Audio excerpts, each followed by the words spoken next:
नाम बलजीत कौर है और मैं भारतीय किसान यूनियन क्रांतिकारी में जिले में आती हूँ। जो लगातार ये घोल चला 1 सालों तक, उसमें महिलाओं ने बहुत बड़े हिस्से लेवल पे भागीदारी की।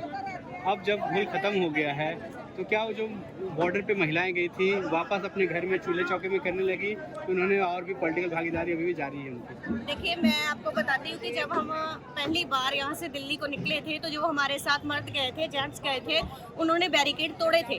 तो हमने पहला बैरिकेड तोड़ा था अपने घर के बाहर वाला बैरिकेड, जो हमारी आज़ादी पे लगाया गया था। अगर वो बैरिकेड हमने एक बार तोड़ लिया तो हम दोबारा लगने नहीं देंगे। हम घर में भी स्वतंत्र है और बाहर अपने हक लड़ने के लिए भी स्वतंत्र है। तो ये दिया किसने? हमारे किसानी घोल ने।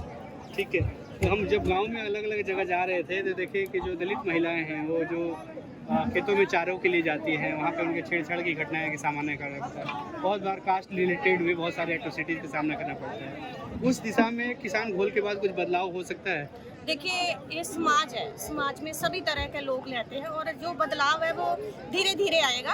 आज भी बताया गया कि अगर हम दूसरा घर शुरू करना चाहते हैं तो पहला वाला है जो वो धीरे धीरे जाएगा और नया धीरे धीरे बढ़ेगा। जो समाज के लोगों की अभी सोच है वो भी वहीं पर खड़ी है कि जो दलित लोग हैं वो मतलब कभी भी ऊपर उनका विकास नहीं हो सकता। लेकिन विकास तो होगा ना अगर सरकार हर एक वर्ग को, हर एक जात को बराबरता में रखेगी। सिर्फ कागजों में रखा गया है, लेकिन कानूनी तरीके पर वो कभी भी बराबर नहीं हो। सो इसी तरह जो हमारे गांव होते हैं वहाँ पर जो दलित लोग होते हैं उनको यही समझा जाता है नीची जात है, कोई नहीं, जो करना है कर सकते हैं। लेकिन ये सोच है, ये लड़ाई है हमारी आने वाली। सो ये औरत वर्ग को आगे लंबी लड़ाई है, थोड़ा थोड़ा कर करके स्टेप बाय स्टेप लड़ेंगे। सो उनको इस चीज़ से भी निजात लाएंगे। आप अपना परिचय दीजिए। मेरा नाम हरप्रीत कौर है, मैं भारतीय किसान यूनियन क्रांतिकारी में जिला टीम में हूँ। कौन से जिले से हैं? मैं जीरा लगती से। अच्छा, जीरा से। तो ये सवाल फिर से आपसे भी है कि जब महिलाएं इतनी बड़ी संख्या में बॉर्डर पे गई तो लगातार पहली बार देखा कि पंजाब में जितनी महिलाएं पर्दे के अंदर थी, घर के अंदर होती है, उन्होंने उसको तोड़ के मर्दों के कंधे से कंधे मिला के वहाँ पे बॉर्डर पे आया है। उसके बाद क्या बदलाव देखती हैं घरों में, समाज में? देखो जी, पहले तो ਜਿਹੜੇ ਪੰਜਾਬ ਵਿੱਚ ਜਿਹੜੇ ਲੀਡਰ ਹੁੰਦੇ ਸੀ, ਕੋਈ ਵੀ ਕਿਸੇ ਵੀ ਆਉਂਦੇ ਸੀਗੇ, ਕਾਂਗਰਸੀ, ਅਕਾਲੀ, ਭਾਵੇਂ ਬੀਜੇਪੀ ਦੇ, ਤਾਂ ਜਿਹੜੀਆਂ ਸਾਡੇ ਔਰਤਾਂ ਨੂੰ ਉਹ ਘਰੇ ਵੜ ਜਾਂਦੀਆਂ ਸੀ। ਪਹਿਲੀ ਗੱਲ ਤਾਂ ਜਾਂ ਬੂਹੇ ਦੀ ਇੱਕ ਛੋਟੀ ਮੋਹਰੇ ਵਿੱਚ ਦੀ ਦੇਖਦੇ ਹੁੰਦੇ ਸੀ ਵੀ ਬਾਹਰ ਕੋਈ ਆਇਆ ਵਾ। ਪਰ ਹੁਣ ਜਿਹੜਾ ਅੰਦੋਲਨ ਜਿੱਤਿਆ ਦਿੱਲੀ, ਇਸ ਤੋਂ ਬਾਅਦ ਇੱਥੇ ਤੁਸੀਂ ਇਹ ਦੇਖ ਲਓ, ਘੱਟ ਪੜ੍ਹੀਆਂ ਲਿਖੀਆਂ ਔਰਤਾਂ ਅੱਜ ਆਈਆਂ ਸੀ।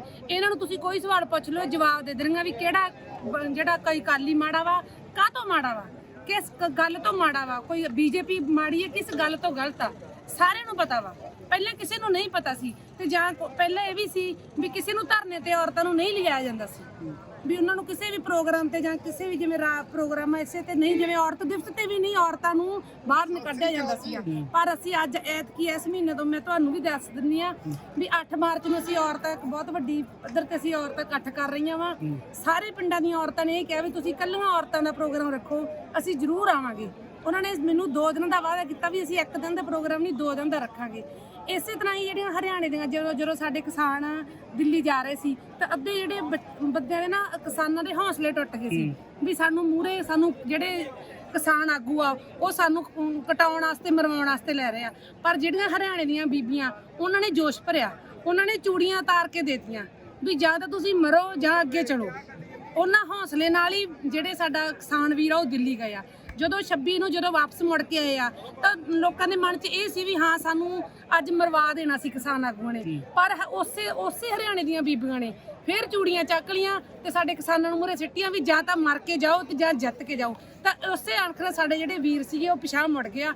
ਉਹਨਾਂ ਨੇ ਕਿਹਾ ਵੀ ਅੱਜ ਔਰਤਾਂ ਨੇ ਸਾਨੂੰ ਚੂੜੀਆਂ ਸਿੱਟਤੀਆਂ ਵੀ ਚੂੜੀਆਂ ਪਾ ਜਾਓ ਜਾਂ ਪੰਜਾਬ 'ਚ ਵੜਨਾ। ਤਾਂ ਪਰ ਸਾਡੇ ਵੀਰਾਂ ਨੇ ਉਹ ਦਿੱਲੀ ਵਾਪਸ ਗਏ ਆ ਤੇ ਉਹ ਮੋਰਚਾ ਜਿੱਤ ਕੇ ਆਏ ਆ। ਆਉਣ ਵਾਲੇ ਸਮੇਂ ਵਿੱਚ 2024 ਚ ਅਸੀਂ 24 ਨੂੰ ਅਸੀਂ ਮੋਦੀ ਨੂੰ ਗੱਦੀ ਤੋਂ ਉਤਾਰ ਕੇ ਛੱਡਾਂਗੇ। ਅਸੀਂ ਔਰਤਾਂ ਵੱਡੀ ਪੱਧਰ ਤੇ ਜਾ ਕੇ ਉੱਥੇ ਦਿੱਲੀ ਮੋਰਚਾ ਲਾਵਾਂਗੇ। ਜਿਵੇਂ 32 ਜਥੇਬੰਦੀਆਂ ਚ ਸਾਰੇ ਸਾਡੇ ਕਿਸਾਨ ਵੀਰ ਸੀ, ਸਾਡੀ ਮੇਰੀ ਮਨ ਦੀ ਸਪੈਸ਼ਲ ਇੱਛਾ ਵਾ ਕਿ ਅਸੀਂ ਸਾਡੀਆਂ ਔਰਤਾਂ ਵੀ ਬਰਾਬਰ ਬੈਠਣ।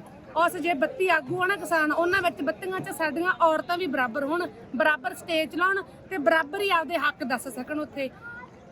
जो चुनाव जो चल रहा है अभी लगातार इतना बड़ा बात हो रहा है, बोल रहे हैं कि चन्नी तो दलित है, मुख्यमंत्री बन गया, अब तो सारी समस्याओं का हल हो गया है। लेकिन हम यहाँ पे जुटे हैं, लगातार लोग समझ रहे हैं कि चुनाव से कुछ होने जाने वाला नहीं है, यहाँ चुनाव बायकॉट की बात हो रही है। तो इस पूरे मामले में आप चुनाव को कैसे देखती हैं? ਚੁਣਾਵ ਤੋਂ ਦੇਖੋ ਜੀ, ਜੇ ਸਰਕਾਰਾਂ ਨੂੰ ਪਹਿਲਾਂ ਪਤਾ ਹੁੰਦਾ ਵੀ ਚੁਣਾਵ ਨਾਲ ਸਾਨੂੰ ਪ੍ਰੋਫਿਟ ਨਹੀਂ ਹੋਣਾ ਵਾ, ਸਾਨੂੰ ਲਾਭ ਨਹੀਂ ਹੋਣਾ, ਤਾਂ ਉਹਨਾਂ ਨੇ ਜਿਹੜਾ ਚੋਣ ਵਾਲਾ ਸਿਸਟਮ ਹੈ ਨਹੀਂ ਚਲਾਉਣਾ ਸੀ। ਉਹਨਾਂ ਨੇ ਜਿਹੜਾ ਇਹ ਸਿਸਟਮ ਹੈ ਸਾਰਾ ਆਪਦੇ ਹੱਥ 'ਚ ਹੀ ਰੱਖਣਾ ਸੀਗਾ। ਦੇਖੋ ਜੀ, ਪਿਛਲੇ 70 ਸਾਲਾਂ ਤੋਂ ਅਸੀਂ ਚੋਣਾਂ ਲੜ ਰਹੇ ਹਾਂ, ਲਾਈਨਾਂ 'ਚ ਖੜ ਰਹੇ ਹਾਂ, ਤੇ ਸਾਨੂੰ ਕੋਈ ਲਾਭ ਨਹੀਂ ਹੋਇਆ। ਔਰਤਾਂ ਨੂੰ ਤਾਂ ਜੀ ਹੁਣ ਪਿਛਲੇ ਜੇ ਹੋਏ 10-20 ਸਾਲ ਹੀ ਹੋਏ ਔਰਤਾਂ ਨੂੰ ਵੋਟ ਪਾਉਣ ਦਾ ਅਧਿਕਾਰ ਮਿਲਿਆ। ਪਹਿਲਾਂ ਤਾਂ ਔਰਤਾਂ ਨੂੰ ਅਧਿਕਾਰ ਵੀ ਹੈ नहीं ਸੀ ਵੋਟ ਪਾਉਣ ਦਾ। तो इस समय जब ऐसे किसान घोल भी अभी खत्म हुआ और अभी चुनाव चल रहा है, तो औरतों के क्या ऐसे मुद्दे हैं जो और भी खुल के आने चाहिए? ਔਰਤਾਂ ਤੋਂ ਦੇਖੋ ਜੀ, ਪਹਿਲੇ ਤਾਂ ਇੱਕ ਨਵਾਂ ਮੁੱਦਾ ਬੱਚਿਆਂ ਦਾ। ਦੇਖੋ ਜੀ, ਬੱਚਿਆਂ ਨੂੰ ਸਕੂਲ ਬੰਦ ਕਰਾਏ। ਕਿਸੇ ਵੀ ਲੀਡਰ ਨੇ ਇਹ ਨਹੀਂ ਕਿਹਾ ਵਾ ਵੀ ਅੱਜ ਤੋਂ ਬਾਅਦ ਸਕੂਲ ਬੰਦ ਨਹੀਂ ਹੋਣਗੇ। ਦੇਖੋ ਤੁਸੀਂ ਆਪ ਹੀ ਦੇਖ ਲਓ, ਹੁਣ ਮਹੀਨੇ ਡੇਢ ਮਹੀਨੇ ਤਾਈਂ ਸਕੂਲ ਫੇਰ ਬੰਦ ਹੋ ਜਾਣੇ ਆ। ਇਹਦੇ ਨਾਲ ਔਰਤਾਂ ਨੂੰ ਬਹੁਤ ਦਿੱਕਤ ਹੁੰਦੀ ਆ। ਔਰਤਾਂ ਨੂੰ, ਜਿਹੜੀਆਂ ਅਨਪੜ੍ਹ ਔਰਤਾਂ ਵਾ, ਉਹ ਘਰੇ ਬੱਚਿਆਂ ਨੂੰ ਨਹੀਂ ਪੜ੍ਹਾ ਸਕਦੀਆਂ। ਉਹ ਕੀ ਸਿਖਾ ਦੇਣਗੀਆਂ ਬੱਚਿਆਂ ਨੂੰ? ਬਹੁਤ ਘੱਟ ਪੜ੍ਹੀਆਂ ਲਿਖੀਆਂ ਪਿੰਡਾਂ ਦੀਆਂ ਔਰਤਾਂ ਵਾ, ਉਹ ਬਸ ਬੱਚੇ ਮੋਬਾਈਲ ਲੈ ਕੇ ਬਹਿ ਜਾਂਦੇ ਆ ਤੇ ਉਹ ਬਸ ਪੜ੍ਹੀ ਜਾਂਦੇ। ਦੂਸਰੀ ਗੱਲ, ਔਰਤਾਂ ਨੂੰ ਦੇਖੋ ਜੀ, ਸਾਰੇ ਕਹਿ ਰਹੇ ਆ ਆਮ ਆਦਮੀ ਵਾਲੇ, ਔਰਤਾਂ ਨੂੰ 2-2000 ਰੁਪਏ ਵਿੱਚ ਖਰੀਦਿਆ ਜਾਂਦਾ ਵਾ। ਔਰਤਾਂ ਦੀ ਮਾਨਸਿਕ ਦਸ਼ਾ ਹੀ ਇਹੋ ਜਿਹੀ ਕਰਤੀ, ਤੁਸੀਂ 2000 ਰੁਪਇਆ ਲੈ ਲਓ, ਚੁੱਪ ਕਰ ਜਾਓ। ਇਹ ਇੱਕ ਜੇ ਔਰਤਾਂ ਨੂੰ ਵੀ ਰੋਜ਼ਗਾਰ ਮਿਲੇ, ਔਰਤਾਂ ਕੰਮ ਨਹੀਂ ਕਰ ਸਕਦੀਆਂ, ਔਰਤਾਂ ਕੰਮ ਕਰ ਸਕਦੀਆਂ। ਜੇ ਔਰਤਾਂ ਨੂੰ ਰੋਜ਼ਗਾਰ ਦਿੱਤਾ ਜਾਵੇ ਤਾਂ ਜੋ ਆਪਣਾ ਘਰ ਵੀ ਚਲਾ ਸਕਦੀਆਂ ਤੇ ਆਪਦੀ ਜਿਹੜੀ ਆਰਥਿਕ ਹਾਲਤ ਉਹਨਾਂ ਵਿੱਚ ਸੁਧਾਰ ਆ ਸਕੇ। एक अंतिम सवाल ये है कि जब घोल बहुत सारे जो वादे थे वो तो मोदी सरकार ने पूरे किए नहीं, किसान आंदोलन फिर से वापस शुरू हो सकता है। फिर से अगर घोल वापस होता है तो क्या महिलाएं फिर से उतनी ही जोर शोर से पार्टिसिपेट करेंगी?